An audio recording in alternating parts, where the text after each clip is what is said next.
Hey, good morning everybody. Yesterday I made a video about squats and hip mobility. So today I'm going to show you a short video on how to squat better with your dumbbells, especially to avoid knee pain. Let me see if, okay, you can see the ground.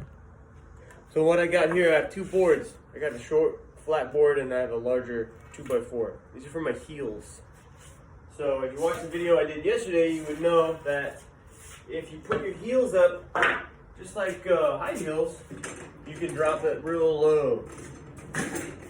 So I have this board here. So without that under my heels, I probably wouldn't be able to drop down very low because my hips just don't do that comfortably. I'd have to get really wide to sit. But if my heels are on a board, especially this 2x4, I drop down. It's a lot easier. Oh, I can almost get into a full seated third world squat here, primal squat. Normally this would be really difficult.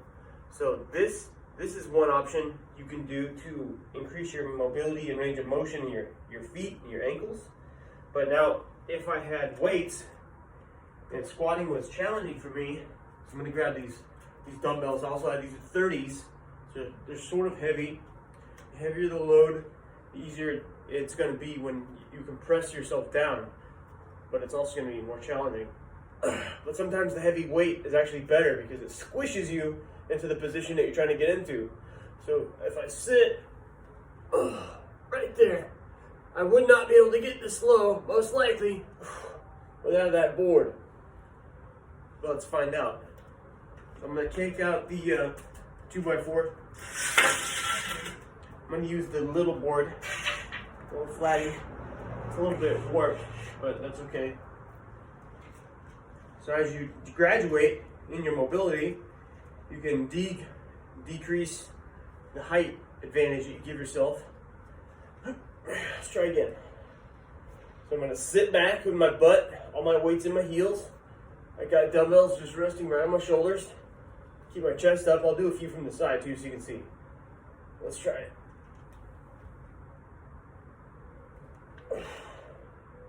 Okay, so it worked out pretty good. I could probably do a few without the board too, just because my load is heavy. I've noticed I have to get a little bit wider though, because I don't feel as stable anymore. Sit back, weights in your heels.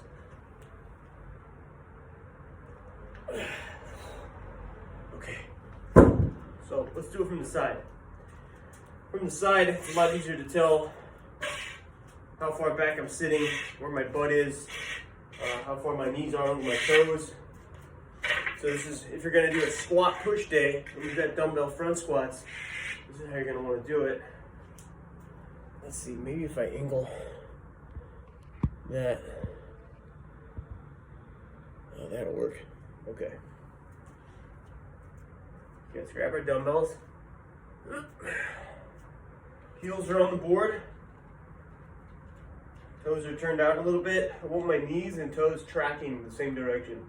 So whichever way your big toe's pointing, that's the way you want your knee to go over your foot. Okay, it's front rack. Okay, you're gonna sit back with your butt. So don't come forward like this. Sit back. And then drive with your heels.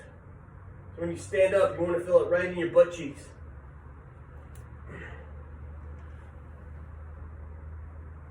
And if you can't go low at first, it's okay.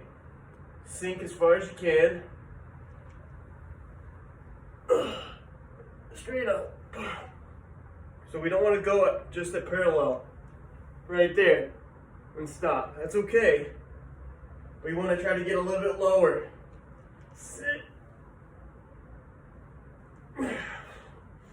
Now, if two weights are too heavy, use one. Hold like this.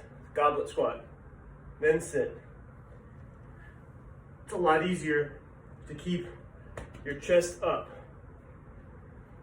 Keep this weight away from your chest.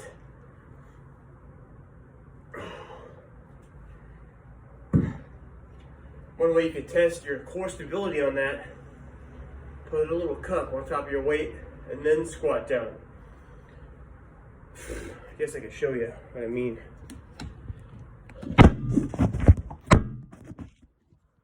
Oops, sorry.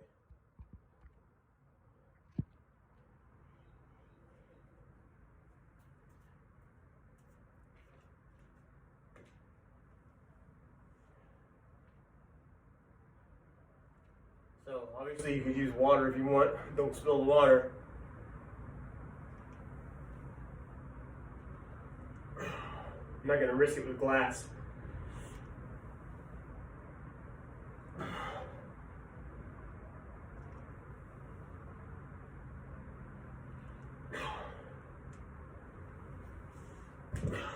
So, there you go.